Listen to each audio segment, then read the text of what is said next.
ములక్కాయ తోటలోకి వచ్చేసిన చూస్తున్నారుగా ఇదే ములక్కాయ తోట ఫ్రెండ్స్. ఇప్పుడు మనం మార్నింగ్ టైం వచ్చాము. ఈరోజు ఎండ కూడా లేదు కాబట్టి మనం తొందరగా మన వర్క్ ఫినిష్ చేసుకుని ఈరోజు మనం ఇంకొకటికి వెళ్దాం అనుకుంటున్నాం. ఫ్లవరింగ్ ఇంకో చూద్దాం అనుకుంటున్నాం. నిన్న మందు కొట్టారటి చేయని వాళ్ళు.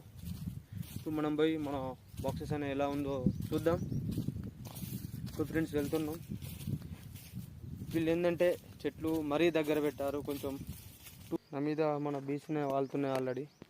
చూస్తున్నారు బీచ్ అనే ఎలా ఉందో, చాలా ర్యాష్గా ఉన్నాయి ఫ్రెండ్స్. ఇది ఈ దొడ్డున్న ఏంటంటే పైకి డ్రోన్ అంటే మోగీగలు ఫ్రెండ్స్. ఇది ఈ ఫ్రేమ్ తొందరగా తీయడం వల్ల రెండు గుట్టినాయి ఫ్రెండ్స్. ముఖం మీద ఒకటి వేసింది, చేతికి ఒకటి వేసింది ఫ్రెండ్స్. అయినా పర్లేదు ఫ్రెండ్స్, ఏం కాదు. బీచ్ కుడితే పెద్ద ప్రమాదం ఏం కాదు. ఈ ముళ్ళు తీసేస్తే అయిపోతుంది ఫ్రెండ్స్. కొంచెం కెమెరా ముందు చెప్పలేకపోతున్నా, ఇటు చూపిస్తున్నా ఫ్రెండ్స్.